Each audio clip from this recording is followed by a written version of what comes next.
Hey, this is Kaz. And I'm Jules. From Redlight King. So, like I said, I'm really going to try to avoid things that have been asked. Just after reading through interviews and watching many, many video interviews. Thank you very much for it's that. the same exact answers because it's the same question. Yeah, I try to vary it, but the truth is always the same. But yeah, I mean, if you did vary it, I'd be beginning to wonder really what the answer really was. Yeah, no, we're pretty much that kind of thing. Yeah, no. But I do have to ask about Old Man only because I do love the song and I love the sample Thank of you. Neil Young, and I love the fact that even though you were told no, you kept after it. Yeah. So what would have happened if that final answer from him had been no? That's a good question, and not too many people have thought to ask that. That's what I wanted to know. Yeah. Because you kept after it and you finally got to that last person himself. The answer is I wouldn't have put it out, but I wanted to hear him say no. And so I don't know where that line is, to be honest with you, of where do I start to let people hear it because he hasn't heard it, and then I want him to hear it, and then tell him, okay, no, and shut it down. I can't tell you what I would have done then, but if he had said no, I can guarantee you the song wouldn't exist as it does today. 100%. And the sample in there, it's perfect. Well, it works. It works. It's perfect the way it is. You know, we wrote an original song. It was called Hardworking Hands. It didn't have any samples in it, and the chords were similar chords. And on the way home from the studio, I heard it over the radio and tried splicing in some of the sample. That led us to recording a lot of it, and it ended up really working. And I thought, you know, it was a good song, a heartfelt song. It deserved a chance for Neil to hear it, so let's get it to him.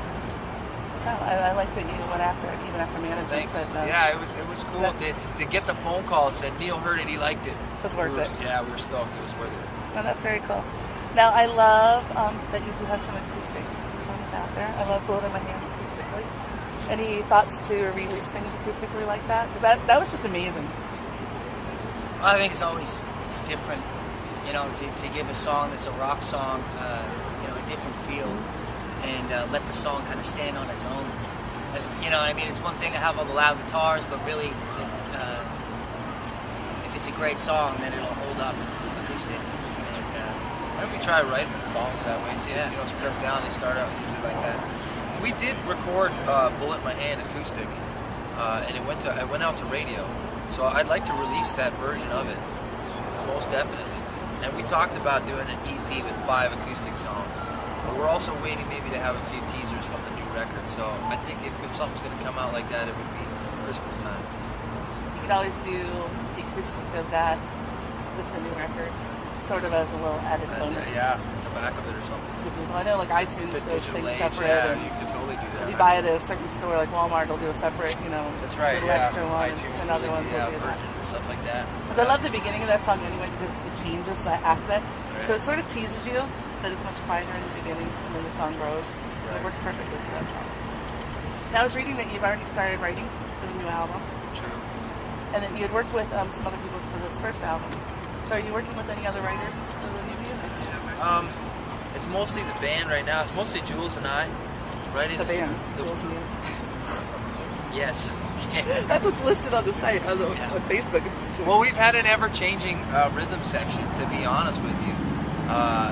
You know, you just can't play a bad note on stage, otherwise you're fired up. At least they're fired for their musical abilities, not other abilities. You know, so it's, you know, it is what it is. We're on our 27th drummer and our 14th bass player. I hope not really that big. They keep spontaneously combusting on stage. This is true. Oh, that's rough. It is. So is there anyone that you would like to write with that you thought about? I mean, I think if the opportunity were to present itself, I just think that right now the music is it's streaming. You know, for myself, it's streaming my conscious a lot right now, and it's I can't. There's so much that I'm okay with, you know. But I always love co-writing. You know, that doesn't scare me. I'm into it. So I mean, there's certain people I would love to write with, but as of right now, I think there's enough that I think we have to have a certain direction and a certain feel that we want for the record, and it is right here. And we got to get that out first, and I think, you know, from there we can branch out. How hard is it to give your ideas to somebody else that wasn't there for the moments that created those ideas? I mean, is there, the songs on your album can be personal from your past. I see what you mean. I'm not quite following you on the So if you write a song and it's based on things that you've gone through, it's not really so much as some's metaphor, some isn't. It's right out there. How hard is it to ask somebody to come in, or if somebody does come in to write with you, when they may not get right? what Well, you're getting? I think a lot of the songs are based on the human condition. It's something that we share, and a lot of things that I've gone through, we've all gone through.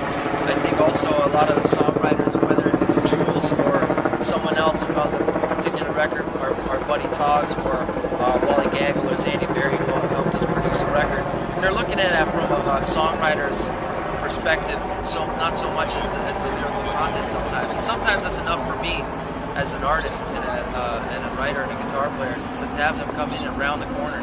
You know what I mean? It's sort of, what do you think about this drum part, or maybe we should rethink the arrangement on this, Right. because it's a scary place when you're always right, and I'm not sure I want to live there anymore. So since lyrically, is there anything on the album that in the future you may not want to sing anymore? Because a lot of bands say that. Yeah. As you go forward, you're not in the same place that you were. Yeah, I don't think we've reached that point. I think some of the songs are difficult but it's sometimes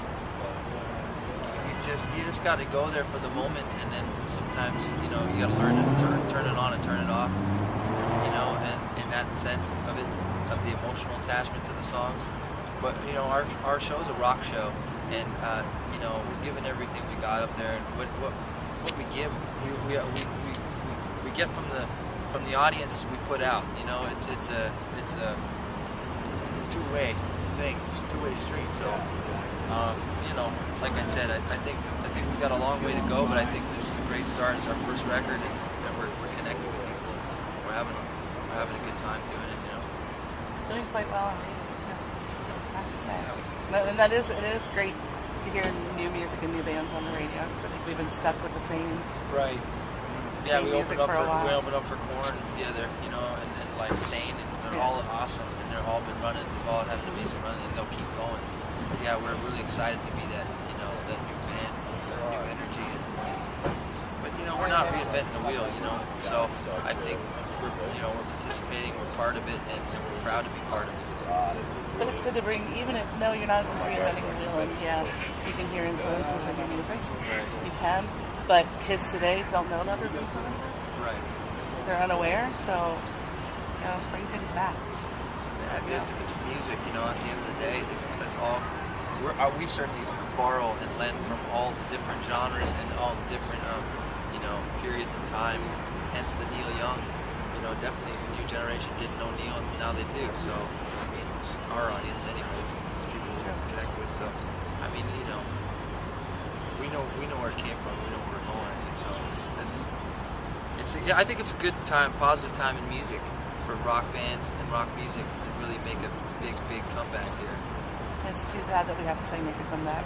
Well, it's not, because it wasn't in the forefront for a while. No, it did. I know. Definitely, you can count the number of rock stations that are still kicking and still there, and there's a lot that went away, and a lot are also coming back. No, it's true. Formats And resurging. even here in our area, we lost stations and some have come back. But 98 Rock, who you guys have played on, has been here through it all, which is great that we still have a station that plays rock. Yeah, it takes a chance playing rock. No, totally. The audience is here. Rock music's not going anywhere. And it's a true art form. Like I love where our band is and genre wise. I think we finally found our sound. So. Okay, so my next one not related to music at all. So I want you to pick a tattoo. Give us the story behind it, and hopefully Aaron can come closer and actually get it on the screen. How do I do it? Just you're gonna have to go forward. Oh, that's tattoo. hot. I'll show you this tattoo. This is my hairy legs. This is a fighting chicken. This is the toughest chicken in the coop. And the story behind it is I wanted a fighting chicken on my leg. I don't think I've ever seen a fighting chicken on anyone's leg. He won't give up. So I want you to pick 3 songs that make up the soundtrack of your life. Other artist songs. Oh man, that's too tough. Jules? Oh, you always got to feel the tough ones to me. I know, Jules got this one. Three songs that are playing through the soundtrack of your life. Oh man. Any 3 Metallica songs. Any 3 Metallica songs. Vulgar Display of Power by Pantera, for sure. Nice. Because I love that song. It's okay. That's rad, man. You don't even need to tell me why. That's fine. Don't Think Twice, It's Alright by Bob Dylan. Woo! For sure. Dylan, can't go wrong. And Master of Puppets by Metallica. I have to throw that one in there. So, last question. There's a helicopter going over the top. It's like really good. Good cop. Welcome to Baltimore, guys. I gotta go. Yeah. Thanks for the Yeah, they're after you. So, it's the future. You open up the rock and roll encyclopedia. What do you want to read under Redlight King? How do you want to be remembered? I think being remembered would be good for us. We're good. Just being remembered works. That's cool. Thank you. Thank you. It was a great interview.